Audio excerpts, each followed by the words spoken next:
kora ikintu gikunze ugikure ku mutima niyo ari kugikora ntago aba yumva nyine ko agutegerejeho expecting ko uri umushimire wabikora n'ubundi azi ko abikoze ariko wowe wabikorewe mushime ni ikindi cyizere kuri we nandi mahirwe n'indi motivation uri kumuhereza ahita yumva ko nyine ari kumwe n'umuntu ufite discipline ari kumwe n'umuntu w'inyangamugayo ari kumwe n'umuntu warezwe wakuze neza umuntu warezwe agakura neza akabinyangamugayo arazi gushima umuco wo gushima tuwige bakunze Ishema TV njewe umuntu uzi neza ko atazi gushimira akore unsubscribe ku Ishema TV.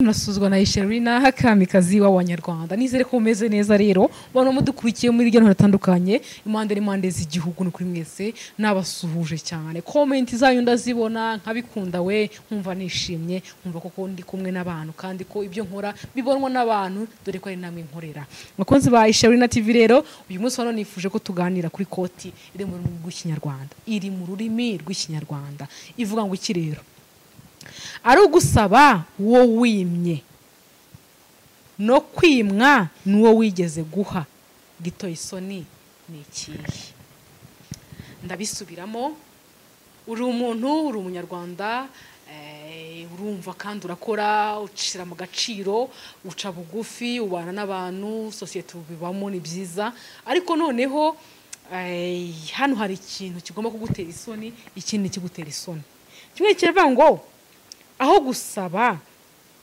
uwo wimye nuko ngo umuntu yaraje ahubwo ati Sherina gutya mfite ikibazo kandi koko nari mfite amafaranga muri icyo gihe arambwa ati ndakwingize rwose gira ikintu ukoraho nyabuneka ashaka kantu ukora and then ndamubwira ni nta kuntu mpagaze rwose donc namwimye ari kwibona ko namwimye koko namwimye mbishaka mbihaye agaciro mbishaka nta wundi muntu bimase donc nabikoze mbishaka noneho nsoje ndamwima nyuma yaho rero ubuzima ni gatebe gatoki nawe umenya aho bwirageze uyu munsi birakunda ejo bikanga nyuma yaho biba ngombwa ko mvuga nti umuntu wanjye ndakwinginze noneho ima dore narakennye wa munsi rwose nari nimeze neza ariko uyu munsi wa none nta kijya mbere uyu munsi wa none naciye bugufi uyu munsi wa none rwose pe nta kuntu nimereye nta kuntu ndi kwigenza ndakwinginze mfasha ndabigusabye n'ukuri mbinyujije muri wowe mfasha ubyibuke neza ko wamwimye noneho naho kugira ngo wimwe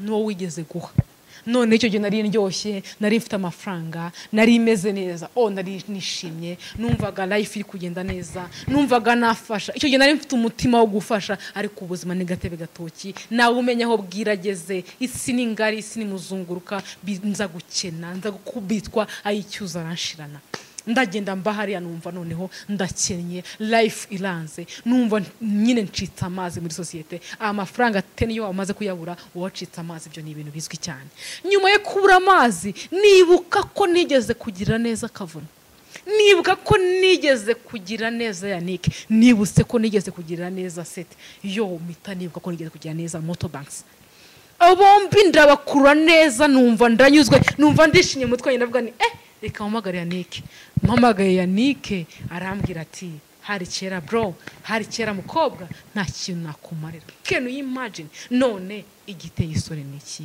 ese hateye isoni kukuba ndi gusaba uwo nimye ese hateye isoni ko ndi gusabwa donc nuwo nimye cyangwa nge ndi gusaba uwo nimye igiteye isoni niki mwandike muri comment impamvu rero mpereye kuri iyi koti ni ukugira ngo tuganire ni ukugira ngo duhane ibitekerezo uyu munsi wa none muri Bibiliya niho nkunda haba harimo amagambo meza cyane handitswe ngo ineza iteka ryose uyisanga imbere gira neza wigendere iyo umuntu agize neza umugisha we urakunda amasengesho wasenze kera ugisenga uyu munsi wa none nere kugukurikirana nyakiri kukugendaho ba bantu beza wafashije kera ari no kwa kundi ufasha no muntu ntibuke ko wamufashije kwa kundi rero gukora business yawe ukabona iri kuraninga sometimes ubusanga ari wa muntu wafashije kera iteka ryose umunsi ku wundi ariko gusabira Nyagasani akavuga ati mwana wanjye nshuti yanjye nukuri mwifurije ibyiza kubera ko wigeze kumfasha warampaye waransengeye twasharinze buri kimwe twahanye ibitekerezo yo Yannick warakoze iteka ryose nka kugarura mu isengesho nka gusengera Muto Banks nukuri Imana iguha umugisha. Hanyuma noneho ibyo ntibyimbitse wowe ukumva wakora ikintu cyo kugira ngo uhemukire abantu, ukumva wowe deja uraho ngaho gusa nta kintu wifuza wafasha abandi, nyamara please ukora ibintu byiza, please ukora ibintu byubaka, iteka ryose neza uyisanga imbere, ibyiza biba biri imbere. Amahoro Nyagasani atanga, imigisha ubona ntuzituruka, nta kintu na kimwe kibaho cyuvamo umugisha uretse gufasha. Kuko n'Imana iravuga ngo kunda mugenzi wawe nkuko wikunda, ntuzaterwa isoni no gusaba uwo wimye, ahubwo uzagira isoni zo kuba wimwe n'uwo wahaye.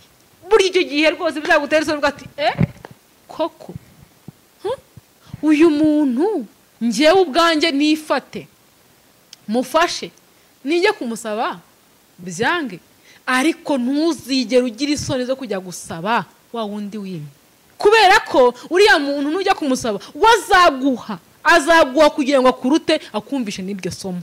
Ariko uzumva umwaye, uzumva uri kuvuga uti uyu muntu ko namufashije, mbese wowe urumva sometimes uzanabicumuriramo kuvuga ati uriya muntu nifate mufashe mu amafaranga, uburyo ki yarakennye yarameze nabi yarabayeho nabi, mufashe at the end anyiture we kunyima. What? Anyime koko, yifate koko ibintu byo byari binkwiriye kunyima? What? Koko what kind of that?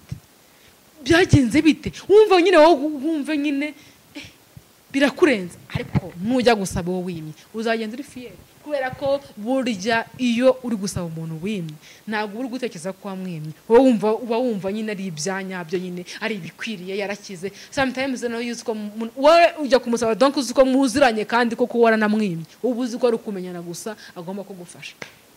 Abanyarwandakazi rero dukore neza, ineza tuyisanga imbere. Ntuzaterwa isoni no kumva ko nyine wagiye gusaba wimye, ahubwo uzaterwa isoni no kumva ko wowe wahaye arimo kukwima. Bizaba bitangaje, bizaba ari ikibazo. Ariko se nanone gutujya gusaba umuntu wimye, wamuhaye uri kwisevingira ku buzima ari gatebe gatoki, wamuhaye uri kuvuga ati ejo nejo bundi byakunda, wamuhaye uri kuvuga ati nta wamenya, byibuka avuga uti nakoze ibikwiye, nakoze ibitunganye, ibyo nari nshoboye narabikoze, imbaraga nari mfite narazitanze kugira ngo umuntu atere imbere, kugira ngo ibintu byawe bijye imbere. Uyu munsi wa none iyo ufashije umuntu, niba ari umunyeshuri wishyure minervare, uyu munsi wa none akaba ari umuntu ufite akazi keza, ahagaze neza, kabone yataguhereza cyane ko ujya kumufasha burya atari uko nawe wenda wabaho nabi, ariko sometimes umufasha uri kuvuga uti uyu muntu nzamuremere nawe azabeho neza, azagira umuryango. Iteka ryose bimuguma mu mutwe, aba yumva iteka ryose muri we azahora abikwitura, cyangwa se yumva agufitiye umwenda niyo atawukwitura ariko yawitura abawe.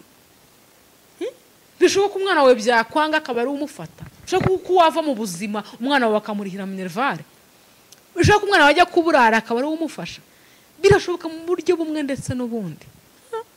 Uyu munsi wa none mujya mubibona abantu bahemutse bagakora ibintu bibi, n'ubundi tena nibo bari kubana nabo bahemukiye. Abahemukiwe bari kubana n'ababahemukiye. Urumva rero isi ni muzunguruka, ukora ikintu wumva ko nta kibazo, nta kintu kizigera bitwara, amfete wumva ko ari uri mu munyenga, nta ribi, byose bizagenda neza. Ariko life ubuzima buratwigisha. Bakunzi ba Shana TV, sometimes nzana n'umutumirwa nkaganira nawe, nkamukoresha ikiganiro kikarangira, ariko hari igihe ntekereza nkaryama nkumva ngize topic gusaba uwo wimye, kwimwa n'uwo wahaye. Can you imagine? Ibyo bintu wabibarute, ibyo bintu bifata. Biba byiza gusaba uwo wahaye, kabone n'uwo wahaye niyo yakwima, birakurenga nyine ukumva ni ikintu gikomeye. Ariko nanone saba uwo wahaye, byibura wimwe n'uwo wahaye. Yibraming nawe avuga ati ariko koko nakoze ibikwiye. Sometimes ashobora kutabirebaho, ariko wowe wirakara kubera ko wowe wimwe n'uwo wahaye. Ucyo wakoze waragikoze, Imana iravuga iti mukundane nkuko nabakunze. Ikindi, kunda mugenzi wawe nkuko ugira gute, nkuko wikunda. Niba ngewe rero mubonye tukarebana tugahuza amaso nkamukunda, we nyuma ntanyitune rwa rukundo namugiriye, I don't care. Icyo nakoze naragikoze, nagikoreye mu gihe cyacyo, ntabwo mbiregereta kugikora. Icyangombwa nuko ibyo nakoze ari ibi ngibi. Uyu munsi wa none uragenda ukarangira umuntu akazi donc k'amafaranga make atari na menshi, ukavuga uti okay, uyu muntu umuntu wanjye nkwiye kumufasha mu byo akora, nta kuntu yimereye, ukabidiringa rwose, ukabijyamo nk'ibyawe, ukamushakira akazi. Wamara kumushakira akazi yakageramo, tuteye bitandukanye. Nshobora kuvuga ni buriya ngo namurangiye akazi, uriya muntu azansengerera. Gusengera muze cyane cyo ni kumugura agacupa, kwa yavuga ati akira 10 warakoze, right? Undi akavuga ati uriya muntu namuremeye akazi, ibyo ari byo byose agiye gukora ukwezi kwa mbere, akora 2, ariko kwa gatatu azavuga ati nyaboneka warakoze. Ugasanga umuntu murangiye akazi akoze umwaka wose, ntakubwiye ati byibura biri kugenda, cyangwa se nakubwiye ngo narakoze byagenze neza, akira rino 10 unywa gafanta nakutagize. Byibura ibyo ngibyo gusa gabihagije. Nagaje ngakubwira ngo rero umwana wanjye, inshuti yanjye, muvandimwe, nakutangire ngo ngirira akazi. Nta muntu muri iki gihugu no muri iyi si wanga ko bamushimira. Umuntu wese uzaguha aga short gift, aka big gift, akaguhereza ujye umushimira. Ufata umwanya wandike ubutumwa burebure ndetse umushimire. Twese dukunda ishimwe, dukora ibintu ngo badushime. No mu rusengero iyo utuye cyangwa ukagira igikorwa ukora, umupasiteri akavuga ati hari abakristo baje gushima Imana, reka tubasabire umugisha. Padiri akavuga ati Imana isubizeho mwakuye. Icyo gihe ubushimwe. Abantu twese turemewe mu gukunda ishimwe. Abantu bababazwa nuko babakorera ibintu byiza, babahereza ibintu bikwiye, nimubashimire. Gushimira umuntu si ukumuha ibya mirenge, ni ukumwereka ko byibuza wahaye agaciro cya kintu yagize gute yagukoreye. Mwicaze byibura muhe message, warakoze. Wenshuka ko yabera nabyibagiwe, sometimes wenda ntabwo abikunda ko niba yarwaye akazi kari permanent, wimubwira rimwe, ucishamo gasharani kaza, mweze message mugati cyakora uri umuntu nyamuntu, ukwiye ibyiza. Imana iguha umugisha, warambyaye. Aka kanya ndiho, akanya magaze mbikesha wowe. Icyo gihe nubikora gutyo, ukabigenza gutyo, wa muntu azishima. Niyo utamuha amafaranga azanezerwa. Dukunda respect tuhabwa nawe twagiriye neza. Ntago ari kugira ngo muturyeho imboga, ntago ari kugira ngo muze mudupfukameho, mutwereke ko turi abadanje muri kutubeshya. Oya, ariko byibuza message ndayiguhaye, nshimira, merci, message yangezeho, merci. Winyereka ko wabisuzuguye, kugayana umuco mubi. Sinzi ikintu ejo bundi twari tureba, ni kuri depression hari. Depression ngo ntago ituma umuntu nyine atamenya gushima no kunyurwa. Ibintu byose uhura abona ko ari biki, nta byinshi bibaho pe, ariko twige kunyurwa. Twige gushima no gushimwa.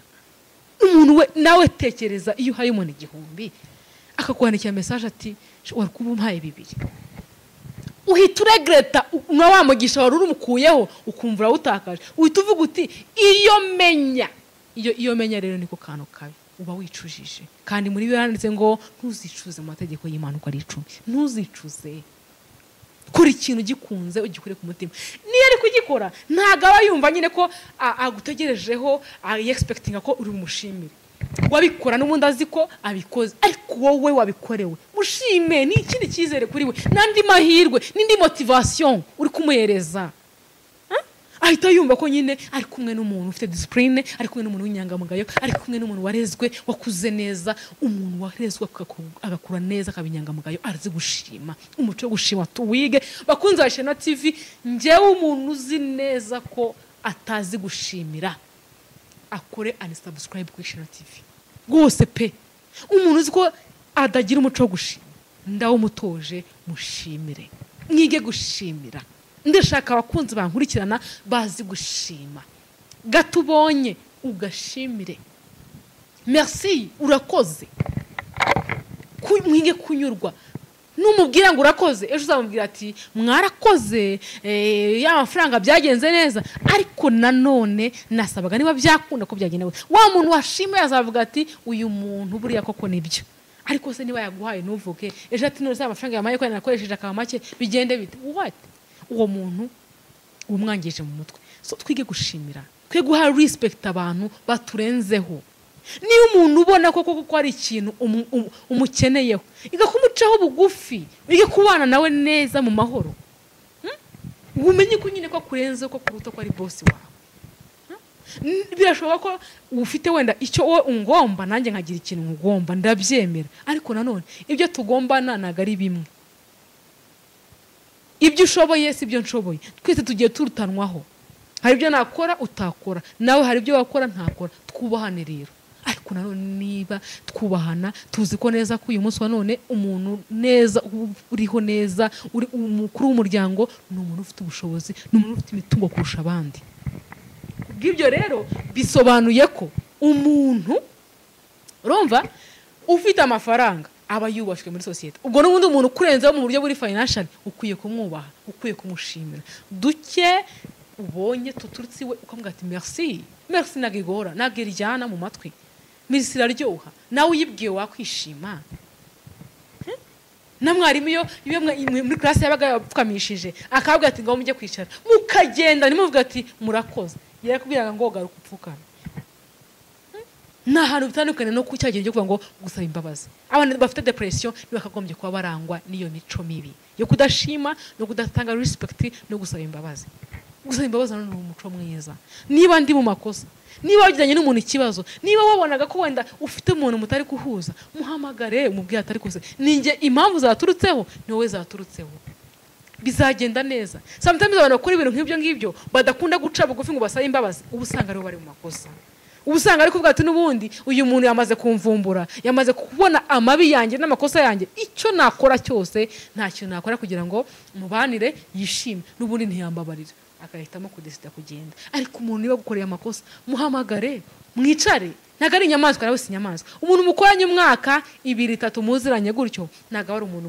waramaze kumumenya intege nke ze urazizi aho akubita akababara urahazi mwicaze nta kintu bitwaye sete wiriwe nagukoshereje Libra umeze neza I'm so sorry last time nakosheje ese Libra ko utishimye it's because of me nawe nabatari igifaransa kubwira ati hari ahantu gose nabikunze ariko it's fine birangire ariko azaha agaciro iyo ntambwe wateye ugati uyu muntu ni umuntu afite discipline bakuza Shana TV rero akaryoshye nigahora mwitama ariko nakubwiraga nti aho kugira ngo usabe uwo wimye no kugira ngo wimwe n'uwo wahaye wakora iki wahitamo iki byandika muri comment rero akaryoshye nigahora mwitama tujye tukomeza tuganire niba wumva nawe ufite icyo twakuganirizaho ubikidoza muri comment kugira ngo tubone topic tubaganirizaho tuzisesengure duhanahana amakuru umibyo ufite nk'ibyo mfite kugira ngo society ikomeze tworohere tukomeze tuganire twishime n'ubundi buzima ni bugufi kandi n'ukuri ubuzima ni gatebe gatoki ariko imbere heza haraharanirwa mwe kunangisha n'akami kazo abanyarwanda rero